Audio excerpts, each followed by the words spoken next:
محترم حاضرینو، د تیر جمعو څخه همیشه ستاسو په حضور کې د یوې خبرې اعاده کوو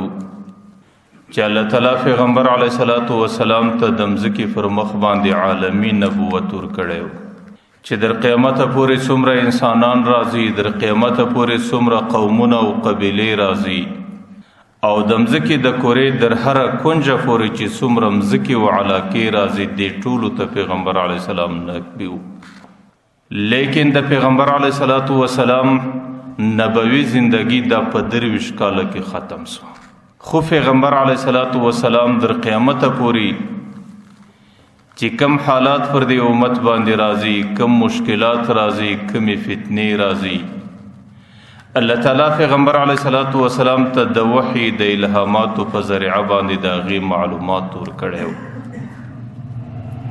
او دا غي څخه اکثر پیغمبر علیه الصلاۃ والسلام هغه فتنې بیان کړي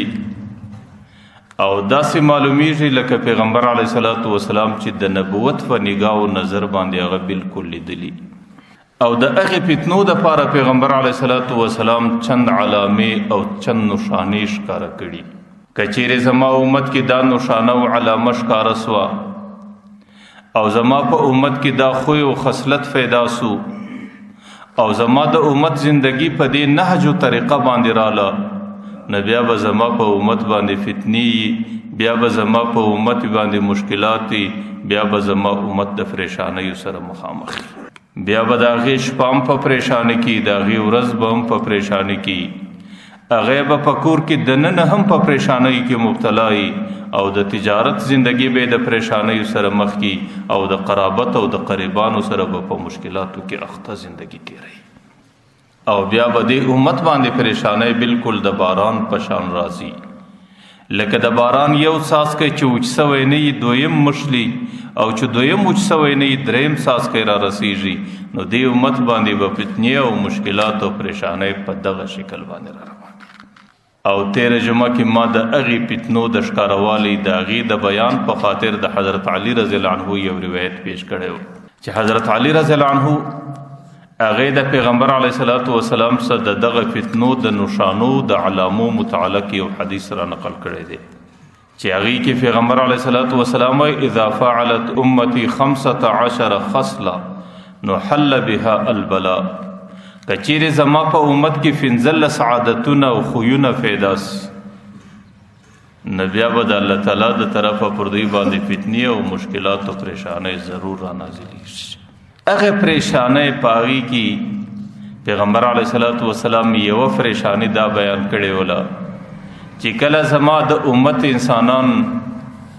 د مسلمانانو قومي خزانې ته، د مسلمانانو مشترک ملکیت ته،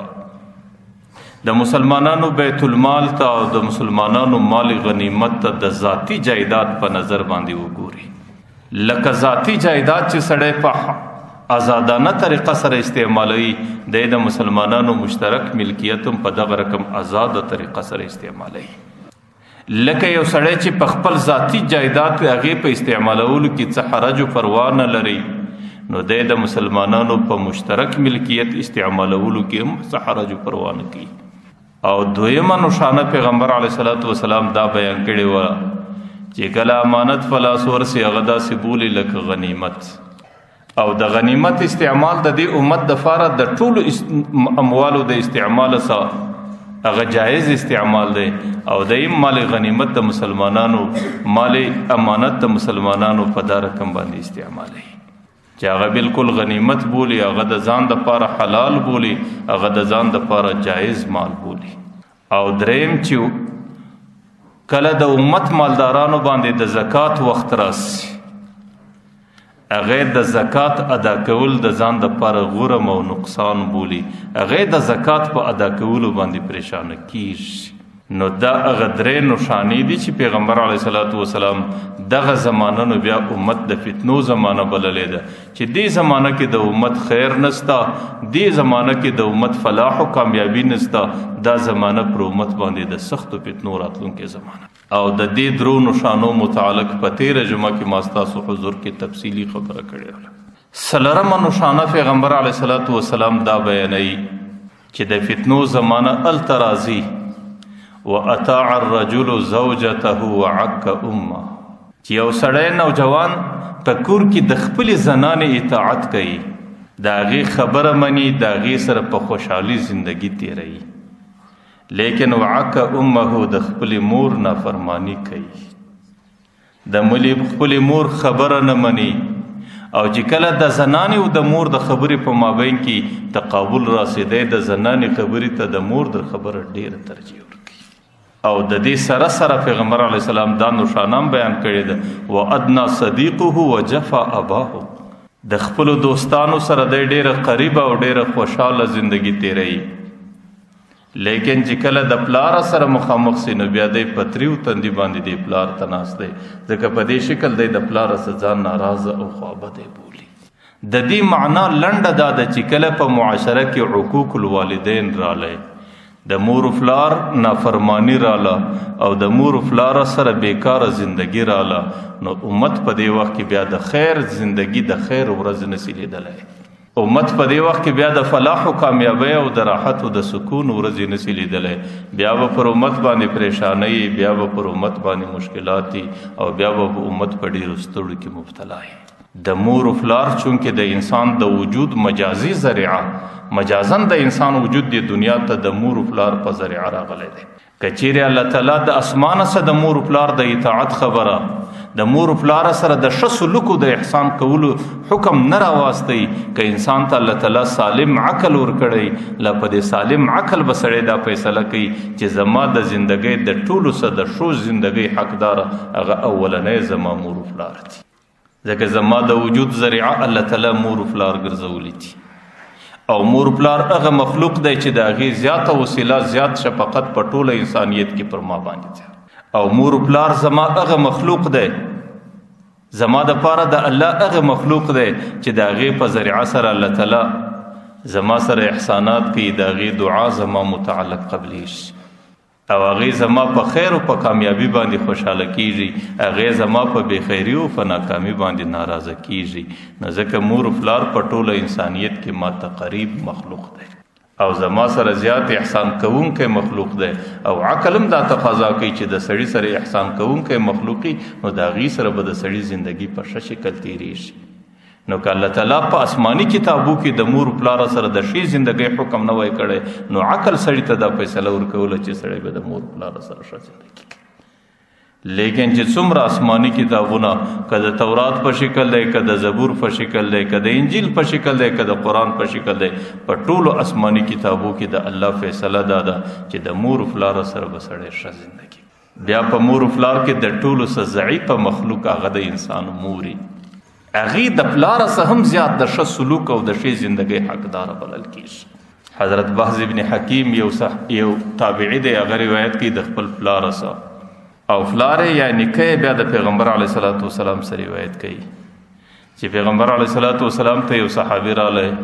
ورته من ابر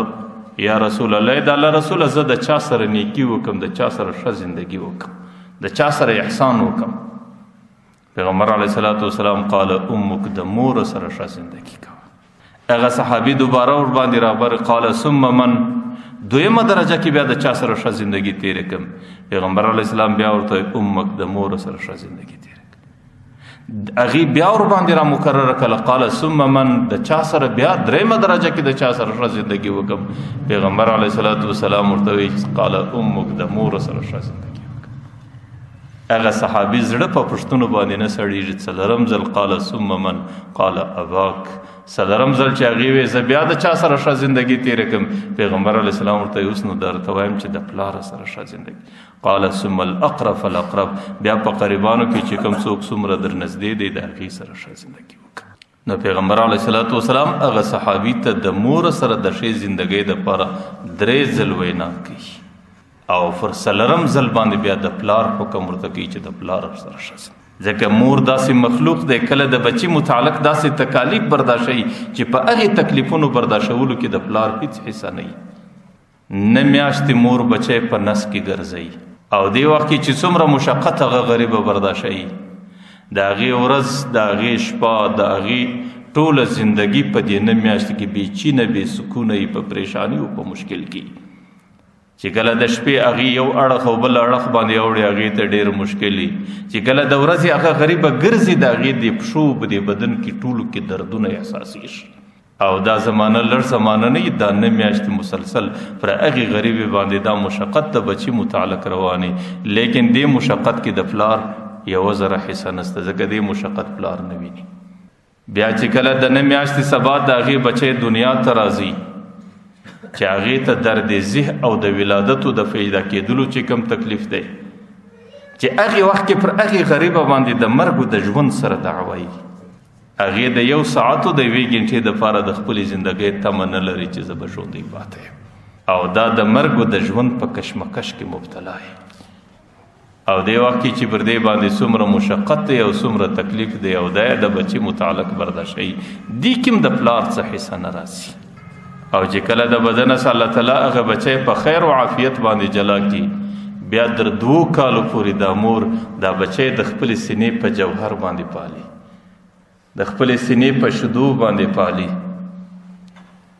او د 2 کاله زندگی کې سهار او ماښام د هغې د صفایي بندوبست، د هغې بول پاکول، د هغې د بدن صفا کول، او د هغې هر قسمه خیال ساتل، دا ټول د هغې لباس صفا کول، دا ټول د مور پر ذمه باندې. چې بیا کله د شپې بچی د بولو په شکل، بیا د شپې دا غریبه د هغې بستره ور صفا کوي. چې کله بچی د شپې د لوږې وژاړي یا سره وشوري یا نه ارامه وي، بیا د دې غریبې شپه ټوله ور سره نه ارامه وي. ډېر ځله خو هغه بچي باندې څه د بیمارۍ او د ناقرارۍ اثر وي، بچی نه ارامه وي، هغه ټوله شپه ژاړي، نو دا در سهاره پورې هغه غریبه بچي ته ناست دی. او سهار بجای د دې چې دا هغه بچي ته په غصه سي، په خشم سي، چې زما ټوله شپه دې را خرابه کړله، سهار یې پر دې خوله باندې د نازه څه مچوي وایي زما بچي شپه عجیبه بې ارامه تېره کړه. ما درته ویل دا هغه مشکلات دي چې په دې مشکلاتو کې د پلار څه حصه نشته، د پلار څه ونډه نشته، او د بچي دغه مشکلات صرف د مور پر ذمه باندې راځي، او دا مشکلات مور برداشتوي. ځکه پیغمبر علیه السلام هغه صحابي ته د مور حق 3 ځله بیانوي، چې د مور سره ښه زندگی، د مور سره ښه زندگی، د مور سره ښه زندگی. 4 نمبر کې پیغمبر علیه السلام د پلار تایید ورته کوي. یو صحابي د پیغمبر علیه السلام حضور ته راغلی،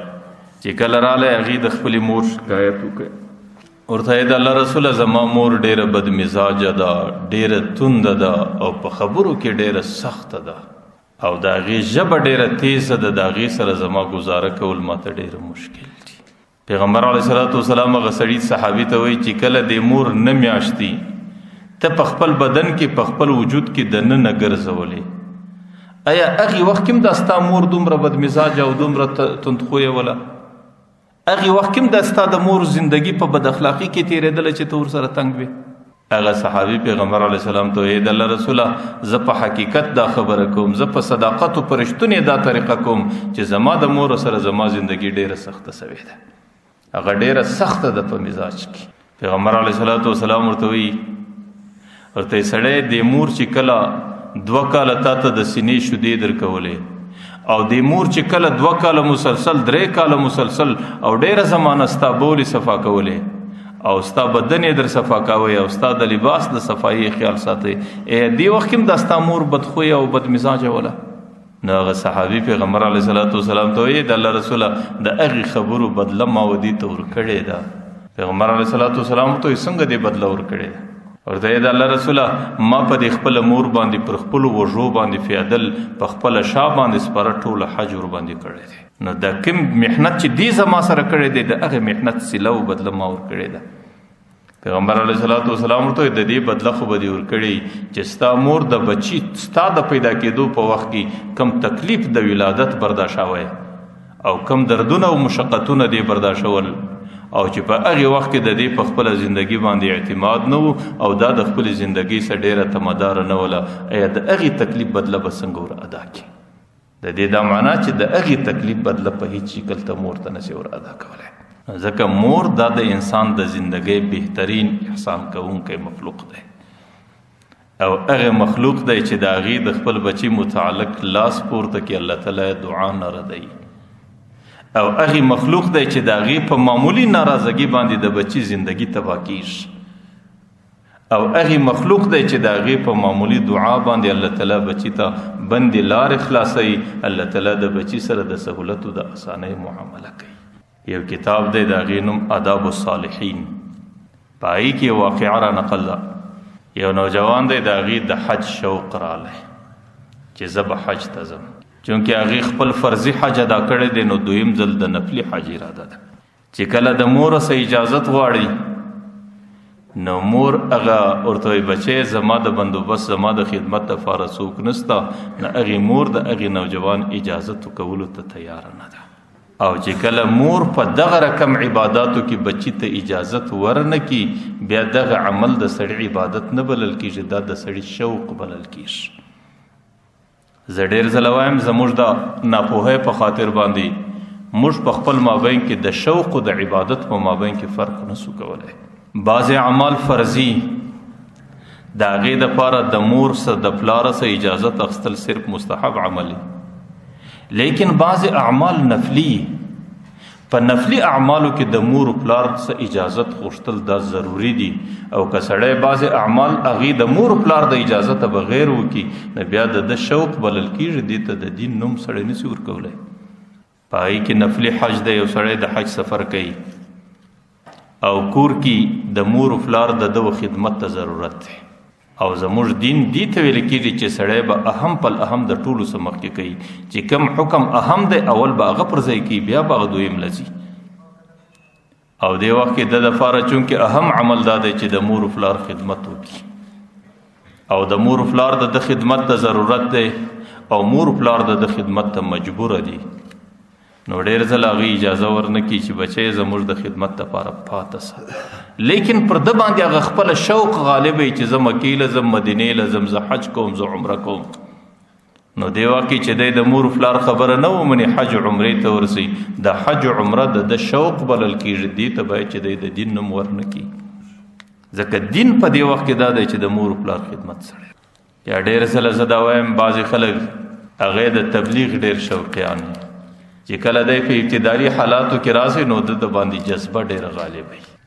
نو دی د دې شوقي دی چې زه چوله لګوم، زه 4 میاشتې لګوم، زه کال لګوم. لیکن د هغې د کور حالات چې ګورې، د هغې کور کې د هغې د زنانې د خدمت ته ضرورت شته، د هغې د مور پلار د خدمت ته ضرورت شته، د هغې د بچانو د نفقې مسله د بغیر نه ادا کېږي،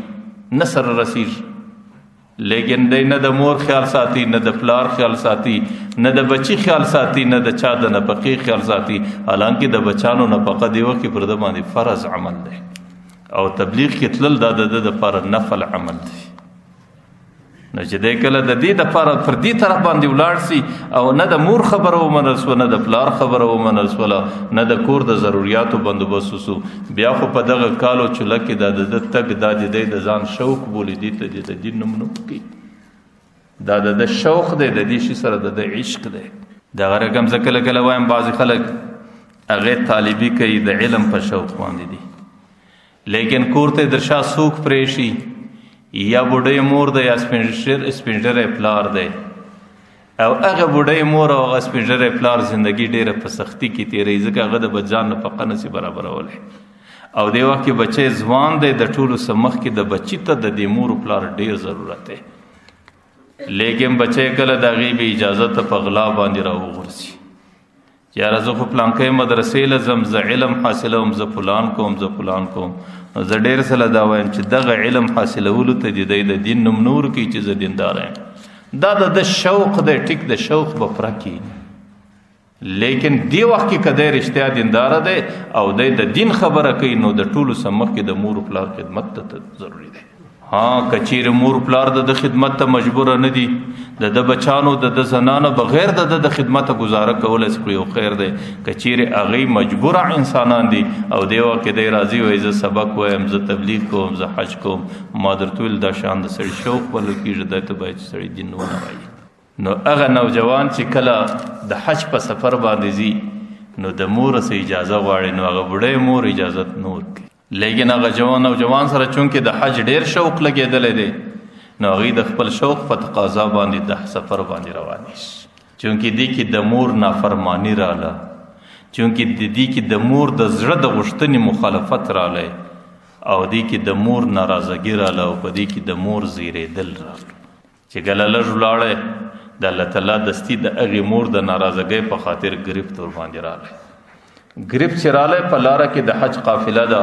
چې کله دی درې ځایه پورې ورسره ځي نو هغې قافله باندې ډاکوان او غله ور باندې راغله چې څومره څه ورسره وه هغه د لارې زاد و راحله یې ټوله ځینې واخیستل او د هغې څه وروسته چې لاسونه او پښې دې د ډېر غورځول یا یې مقابله کوله یا نه ارامېدی نو لاسونه او پښې هم ورشل کړو یا یې ورمات کړو یا یې ورپرې کړو پر دغه ځای دغسې پرې شو چې کله ورځ دوې پر هغه نوجوان باندې په ځنګله کې تېره سوله او قافله هم ځي ولاړه او هر څه ځي ولاړو دی یوازې دلته پاته دی نو د شپې د بیت الله مؤذن ته الله تعالی په خوب کې وایي چې زما یو بنده دی هغه په دې پلان ویرانه او ځنګله کې پروت دی ته ورسه د هغې لږ حال و خبر واخله چونکې د بیت الله مؤذن چې د خوبه راکښېناستی هغې خوب د الله تعالی د طرفه یو پیغام یو الهام بالی نو هغې په منډه باندې د هغه ځایه پورې ځان راورسوی چې کله یې راورسوی هغه نوجوان د زندګۍ په آخرني حالاتو کې دی د هغې د خوراک بندوبست د هغې د علاج بندوبست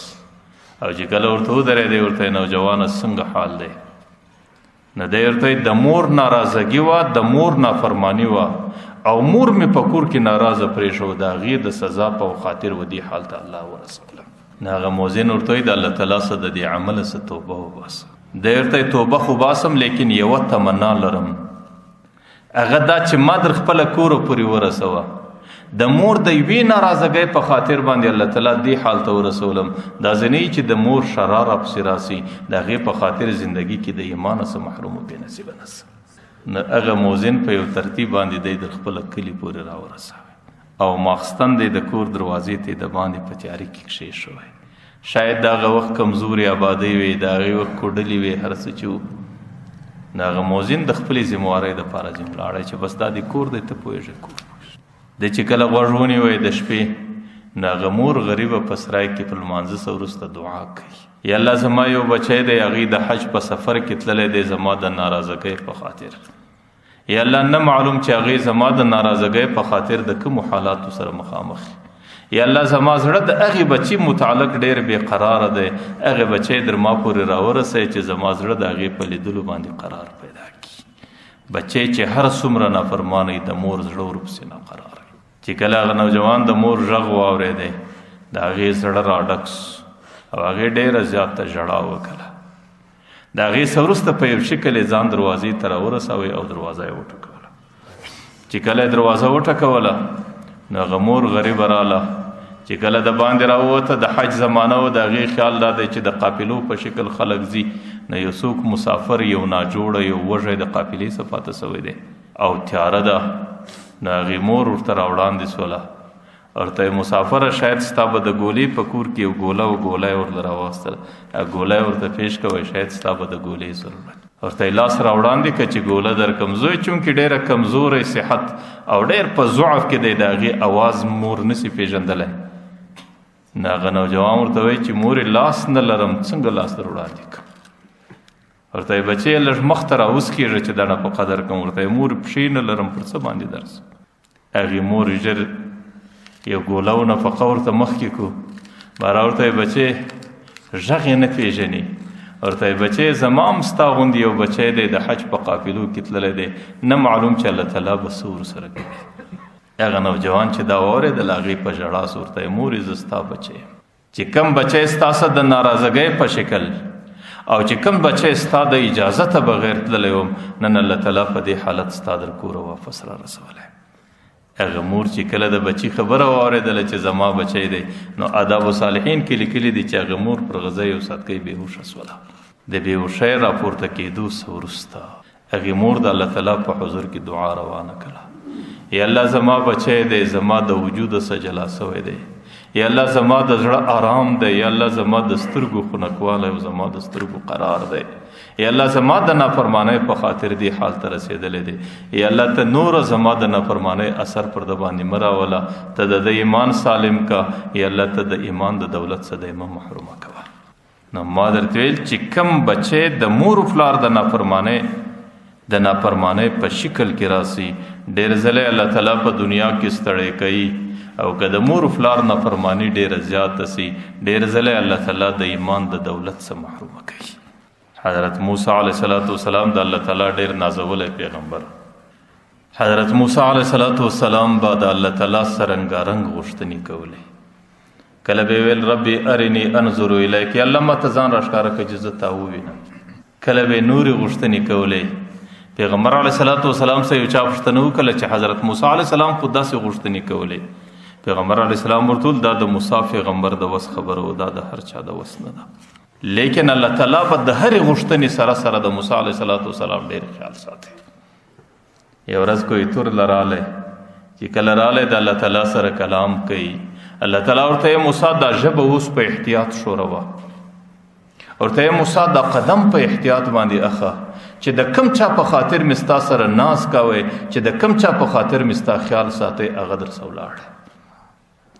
حضرت موسی علیه السلام چې زندگی کې فکر وکړي دی وخت د حضرت موسی علیه السلام مور وفات شوی ورته موسی ستا نازونه ما برداشول او ستا د هرې خبرې خیال ما ساتي او پر هره خبره باندې ما ستا گرفت نه کوئ، پر هره خبره مې نه راګرځولې، ځکه چې د یو ذات په خاطر ما ستا سره دا کول. د نن سبات ژبه په احتیاط، د نن سبات قدم په احتیاط، چې د کم چا په خاطر مې ستا خیال ساتي او ستا لحاظ مې کوئ، هغه څوک د زندګۍ سره رخصت شي. ځکه د مور دعا چې کله په بچی باندې بسی، هغه ډیره په اخلاص باندې، هغه ډیره په مینه باندې، هغه ډیره په محبت باندې، او د دعا د قبولیت اولنی شرط اخلاص بلل کیږي. نو ځکه د مور و پلار دعا ده او د دې په مقابل کې د مور و پلار ناراضګي ده. دعای د انسان د کامیابی ذریعه او ناراضګي د انسان د بدبختی او د بربادۍ ذریعه بلل کیږي. یو کتاب یو ډاکټر لیکلی دی، ډاکټر نور احمد، هغې په اردو کې یو کوچنۍ رساله لیکلې د قبر کې زندگی د قبر ژوند. په هغې کې هغې یو خپله تجربه را نقل کړې ده. هغه وایي ګوره زه 40 کاله مسلسل په دې خپله فن کې وچلیدم او زه د پښتورګو ډاکټر وم او ما به د پښتورګو طبابت و علاج کوی، زه د دې طبیب وم. وایي په 40 کاله کې زما سره یوه واقعه راغلې ده چې د هغې په مثل واقعه پر ما باندې په ټوله زندګي بیا نه ما لیدلې ده، نه پر ما تېره سوې ده. هغه وایي زما په اسپتال کې چې زما کم مریضان در نگراني لاندې وو، په هغې کې یو مریض و، د هغې دا دواړې ګردې پښتورګي پیل و ختم. ورته یې پر هغې باندې چې کله زکندن رالی 3 ورځې مسلسل چې هغې په کم مشقت و تکلیف کې تیرې کړې، زما چې سترګې دې دنیا ته را روڼې سوي وې، ما پر چا داسې مشقت نه ولیدلی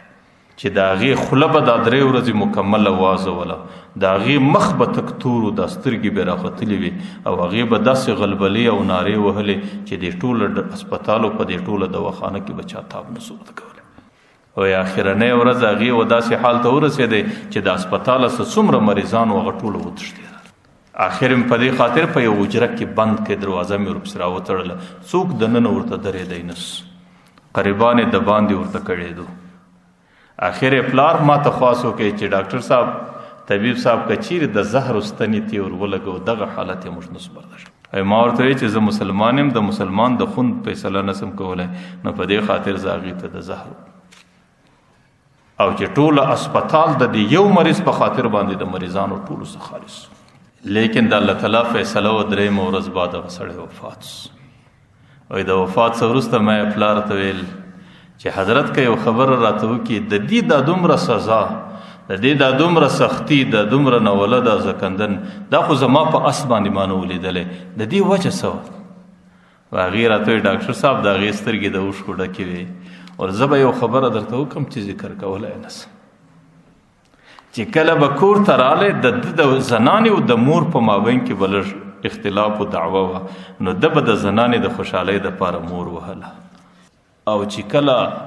د زنانې د خوشحالۍ دپاره د مور وهله، او دا ډیره لو غلطي وه، ما به بار بار پر دې باندې ده ته تنبیه ورکوله، لیکن د هغې نتیجه نن پر حالت د زکندن د په خپلو سترګو باندې ولیده. نو ما درته ویل چې د مور نافرمانی چې د سړي په زندگی کې راسي، بیا خو د انسان زندگی هم تباه ده، بیا د انسان زکندن هم تباه دی، او د دې زندگی اصلي سزا به الله تعالی دته په جهنم او په آخرت کې ورکوي. ځکه د مور د نافرمانی سزا کتل او د مور او د مور چې د بچی متعلق د ستوني سووزي زما په خدای قسم د الله در عرش پورې داسې ډاریک او داسې سیده رسیږي چې د هغې مخ ته هېڅ حجاب بیا نه درېږي. امام اصفهاني خپل کتاب لیکي الترغیب، او امام ابن جوزی په خپل کتاب عیون الحکایات په دې دواړو کې واقعه را نقل کړې ده. هغه لیکلي د شهر ابن حوشب دا په خپل وخت کې ډېر لوی ولی و، ډېر لوی بزرګ تیر شوی دی. د هغې متعلق د شهر ابن حوشب یو قول را نقل کړی دی. هغه وایي چې زه د حج په قافله کې روانم، امام ابن جوزی را نقل کړی دی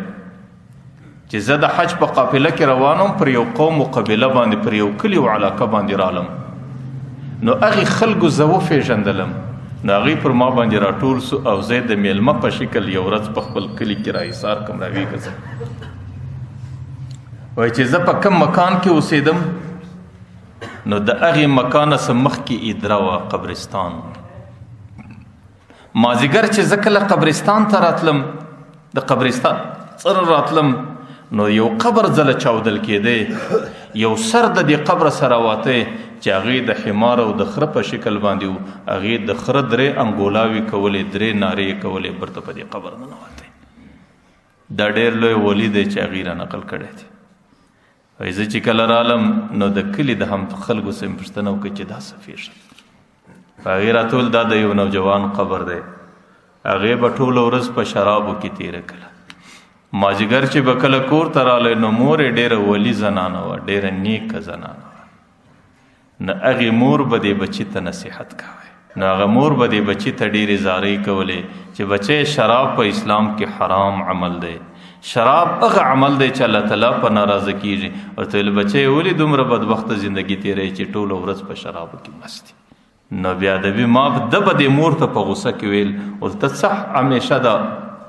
نعوذ بالله د خرې په شال باندې ماته نارې راکړې او ما زیری او ماته ګایېږي.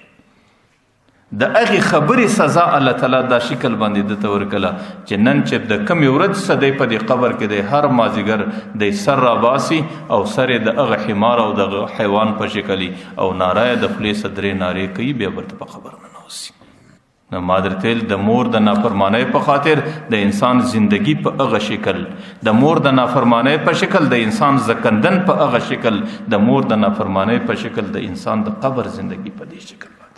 لیکن کچیری یو نیکبخت انسان ته الله تعالی د مور و پلار اطاعت په نصیب ورکړي، بیا خو د هغې د نیکبختۍ دپاره ډېره لویه ذریعه ده، ځکه د الله تعالی رضا د مور و پلار د رضا پورې تړلې ده. کچیری مور و پلار د سړي سره راځي، بیا که سړی هر څومره کمزوری عمل ولای، د الله تعالی دربار کې دا تمه ده چې الله تعالی هم ځینې راځي. او کچیری مور و پلار د یو سړي سره ناراضه بیا که هر څومره ښه زندگی تیره کړي، نو بیا خو زما د عقیده ده چې د الله رضا د دې بنده نه په نصیب کېږي. الله تعالی حضرت موسی علیه السلام ته وحی کوي، ورته ای موسی چې کوم بنده زما نافرمانه وي لیکن د مور پلار فرمانبردار وي، زه په فرمانبردارانو کې د ځان لیکم. او چې کم بنده زما هر څومره فرمانبردار وي چې د مور پلار ځینې ناراض وي او د مور پلار ناراضګي په نصیب وي، زه په نافرمانه بندګانو کې لیکم. نو د مور پلار دعاګانې ټولول او د مور پلار رضا پیدا کول او مور پلار د ځان راضي کول. زموږ بزرګانو لیکلي دي چې د مور دعا چې کله په بچي پسې روانه سي او مور د بچي په متعلق لاس پورته کړي، که مور په خپله په ګناه کبیرو کې اخته وي لیکن د بچي متعلق الله تعالی دعا داسې قبلوي لکه یو چاته چې الله تعالی ولایت کبرا په نصیب ورکړي. ځکه دا فتنو د زمانې یوه نښانه پیغمبر علیه السلام دا بللې ده، واطاع الرجل زوجته وعک امه، چې کله یو سړی د خپلې زنانې خبره مني د هغې اطاعت کوي او د هغې په مقابل کې د مور نافرماني کوي، د پلار نافرماني کوي، د دوستانو سره ښه زندگی لیکن د پلار سره د خفګان زندگی. دا د امت د خیر زمانه نه ده، نه د امت د فلاح او د کامیابۍ زمانه. دنیا کې د هرې مور د هر پلار دا تمنای چې زما بچی په معاشره کې ښه مقام پیدا کړي، زما بچی په معاشره کې د عزت زندگی تیره کړي او زما بچی په معاشره کې ښه لوړه درجه پیدا کړي. د هرې مور پلار دا تمنا ده، د هرې مور پلار دا غوښتنه ده. هغې مور پلار همیشه د بچي ته دعاګانې کوي. لیکن چې څومره بزرګان تیر سوي دي تاسو د هغې حالات وګورئ د هغې در شا چې کوم شی ولاړ دی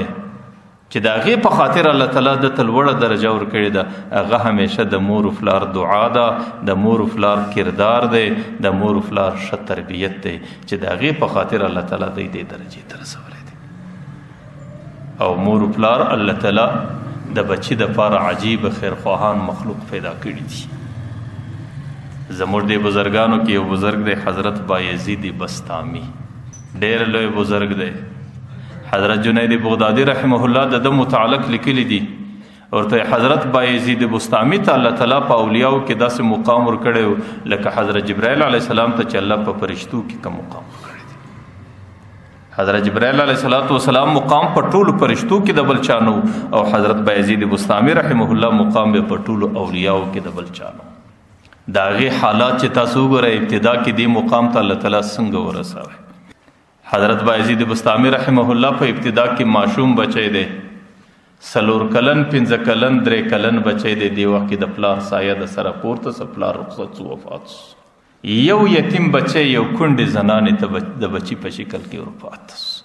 هغه کونډه زنانه د ورځې په کلو باندې ګرځي په کورو باندې ګرځي د خلکو د کورو خدمتونه کوي د چا کالي ورمینځي د چا څه کوي د چا څه کوي څه دپاره د خپل یتیم بچي نفقه ماښام نه برابروي چې کله هغه زنانې د خپل بچي پالنه درې وخته پورې وکړه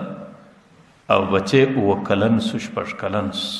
او بچی د دې څه سو چې د باندې کوڅې ته راوتی سي او د ماشومانو سره لوبې او بازۍ کولی سي نو د هغې مور سره دستي فکر پیدا سو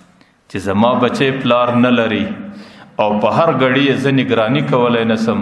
او زه په مزدوري پسې د بل په کارو کې اخته یم نو زما بچی که په غلطو صحبتو مجلسو کې راسي نو بیا خو زما بچی د بربادۍ او د تباهۍ سره مخامخ کېږي نو د مور سره دستي د بچي د ښه تربیت فکر پیدا سو چې زما د بچي حفاظت به اوس څنګه کېږي د خپلو قریبانو سره مشوره وکړه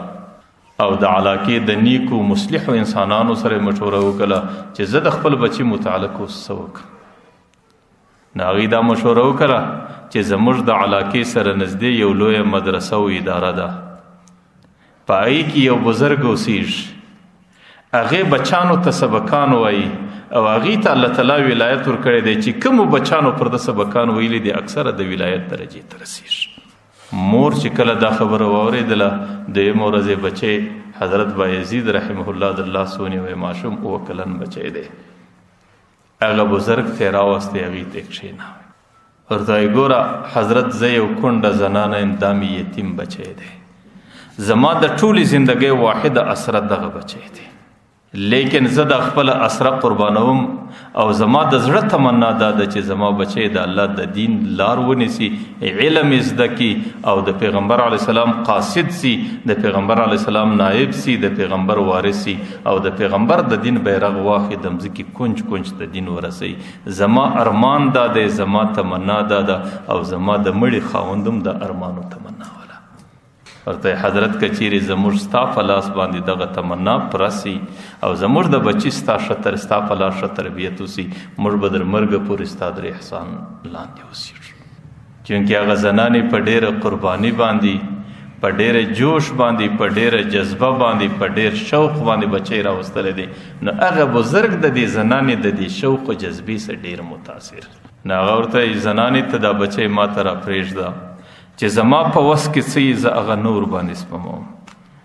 لیکن وروسته مقدره او فیصلې او قضا د الله تعالی په لاس کې ده الله تعالی چې هر چا ته څنګه اراده وکړي هغسې اراده ورته کوي مور چې کله ولاړېږي اخرنۍ خبره دی صاحب ته کوي دی بزرګ ته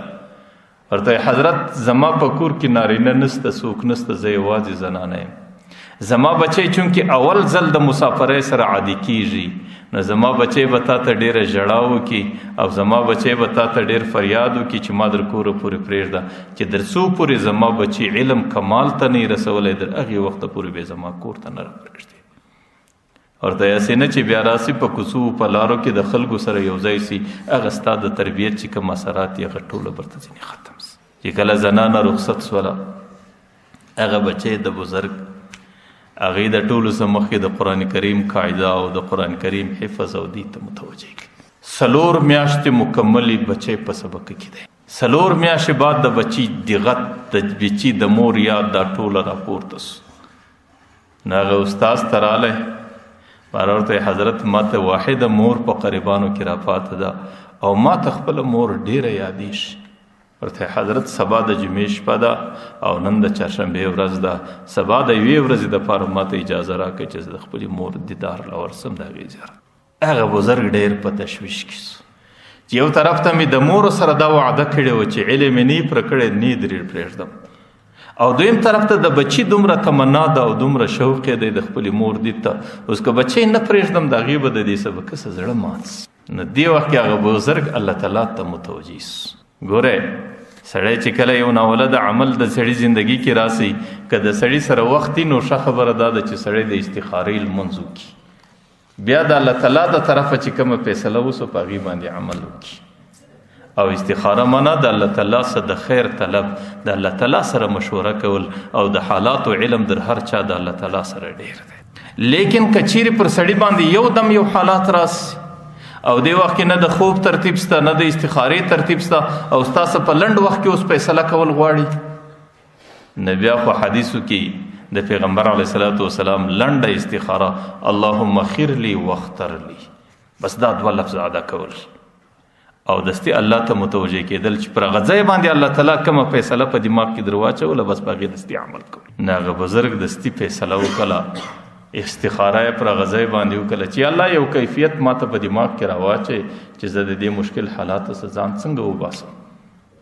نو الله تعالی دستي په زړه کې یو کیفیت ورواچوي، هغه کیفیت دا یې ورواچوي چې بچي ته ډېر سبق ورکړي، دومره سبق یې په دې شپه کې وله ورکړي چې د هغې سبا زده کول ناممکن. نو ورته یې بچی سبا ماپښین لکه دا سبق زده کړې نو کور ته تلی سي، کې نه کې زده نه سي تلی. بچی چې کله سبق کله راولاړ شپه مازدیګر دی ماښام دی او چې سبق یې وکاته هېڅ ممکنه نه ده چې دومره سبق سړی په ورځ کې زده. او بل طرف ته دام بې ادبي ور معلومېږي چې زه استاد له ورسم چې استاد یې سبق را کم کړه. نو باره د ځانه سره په ډېر د زړه په جوش کې دا فیصله وکړه چې زه کله ماخستن فریوسم پر بالښت نو د استاد به دا ګمان چې دی ویده دی، زه به د دې خپل زړه بړاس او درد په د سترګو په اوښکو کې یو به خپل رب ته توی کم. چې کله شپه راله ډېر یې وژړل، د ژړا څه وروسته چې کله نیمه شپه کې راپورته سو،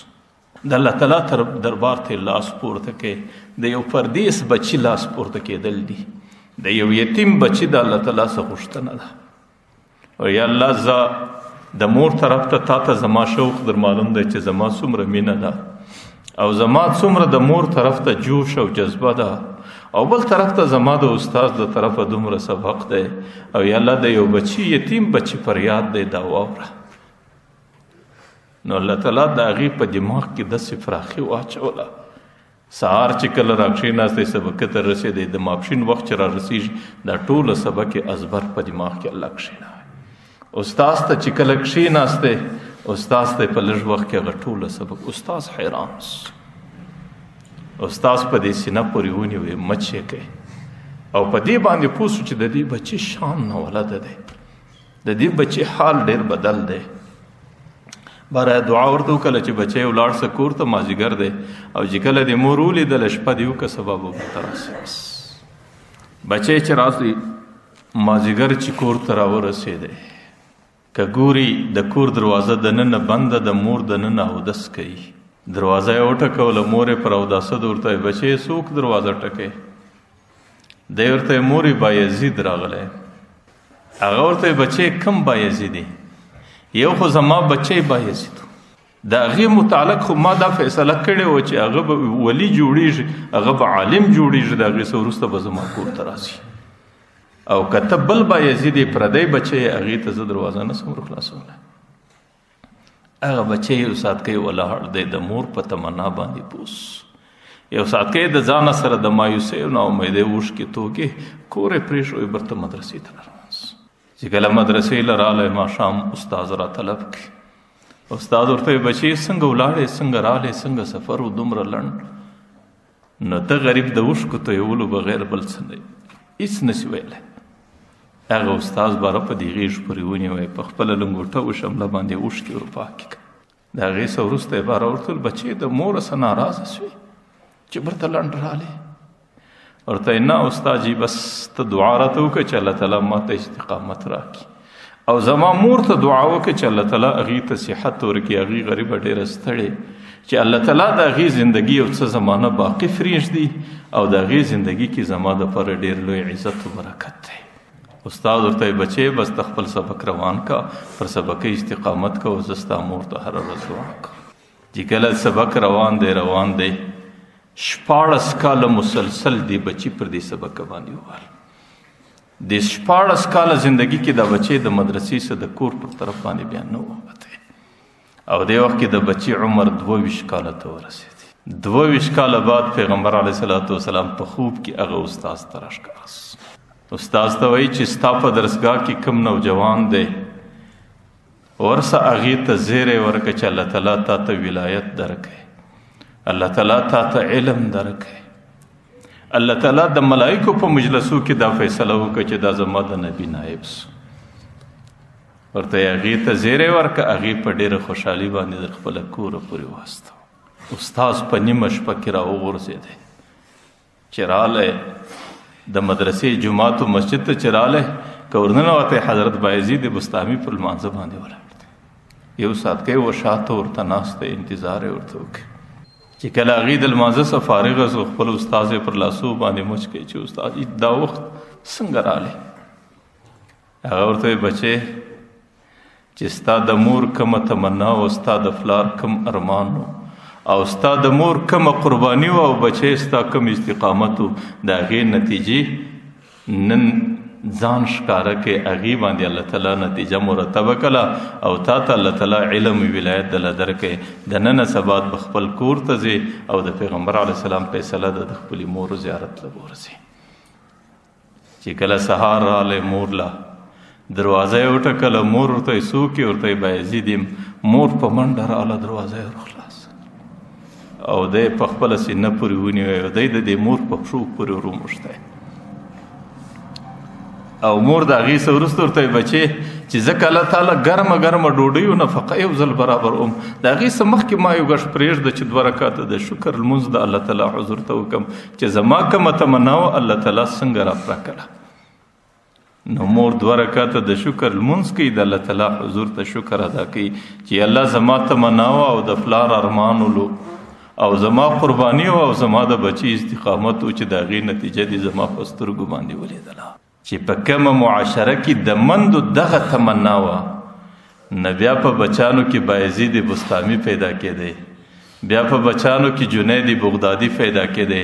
بیا په بچانو کې امام ابو حنیفه امام بخاري پیدا کېدی. چې کله د مندو دغه تمنا وي، لیکن چې کله د مور زندگی ګنده سوه او د مور زندگی لړلې سوه او مور په کور کې د ګانو بجانو د غلطو حرکاتو شوقینه سوله، بیا خو په هغه معاشره کې بچي هغې یو ګنده بچي پیدا کیږي چې هغې د ناچو د ګانو بغیر بل څه نه یې زده، هغې د فسق و د فساده بغیر بل څه نه یې زده، هغه د بېحیایۍ او د فحاشۍ بغیر بل عمل پیژني نه. چې د مور زندگی ګنده سوه د هغې د اولاد اثر به دا په دا شکل باندې ویني. نو زه وایم چې د مندو په معاشره کې ډېر غټ کردار راځي او د مندو څه سړی دا خواست کولی سي چې د خدای په خاطر معاشره ټوله ستاسو په لاس ده. که تاسو د تقوا زندگی تیره کوئ او ښه تمنا وساتئ بیا به معاشره ته الله تعالی مصلحین او نیکان خلک ورکي. لیکن په خدای قسم معاشره وچه ده، معاشره داسې بچي نه راوړي اوس چې هغې د معاشرې غمخواره همدرده بچانی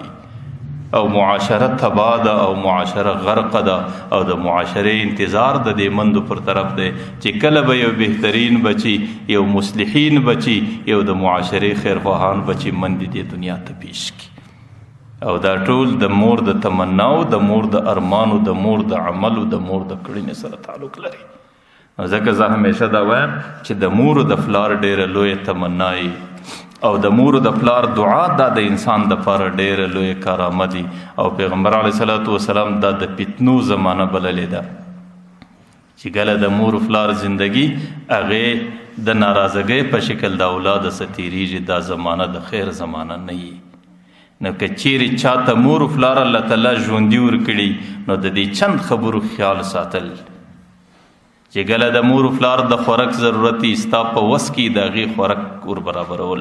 چې د هغې د لباس ضرورتي دویم حق دا دی د هغې لباس برابرول. ځکه قرآن کریم کې وایي وصاحبهما فی الدنیا معروفه، د مور و پلار سره ښه زندگی. مفسرین عام دا وایي چې ښه زندگی د هغې د خوراک او د لباس خیال ساتل دي. او د دې سره سره چې کله د مور و پلار ستا خدمت ته ضرورتي د مور و پلار خدمت کول.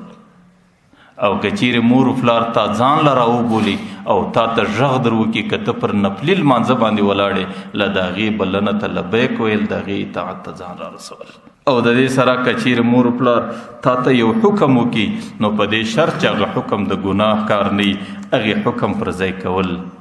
او چې کله خبرې ورسره کوي په ډېره نرمه لهجه باندې، بچی چې کله مور ته سترګې سرې کړي نو زما په خدای قسم د پلار او د مور هغه سینه باره درد کوي چې د کومې سینې په شیدو دی پالل سوی دی او دی د مور ته سخته د غصې خبره وکړي، په خدای قسم هغه سینه در ډېره پورې آرام نه لري. نو د مور او پلار سره خبرې نرمې کول او د دې سره په نامه باندې نه رابلل، د مور په نامه نه یادول، پلار په نامه نه یادول، دا د مور او پلار په حقوق کې راځي. او چې کله سړی د ځان دپاره څه خوښوي د مور و پلار دپاره هغې خوښول، او چې سړی د ځان دپاره ناخوښه بولي د مور و پلار دپاره ناخوښه بلل. او آخرنی حق یې دا دی چې د مور و پلار ذکر همیشه په دعا کې کول، یا الله ما وبخښه، یا الله زما مور و پلار وبخښه. بس د ځانه څه وروسته دستي حضرت نوح علیه السلام دستي رب اغفر لی ولوالدی، یا الله زما مغفرت په نصیب که زما د مور پلار. حضرت ابراهیم علیه السلام ربنا اغفر لی ولوالدی وللمؤمنین یوم یقوم الحساب، یا الله د قیامت ورځ را رسیږي زما او زما د مور پلار مغفرت.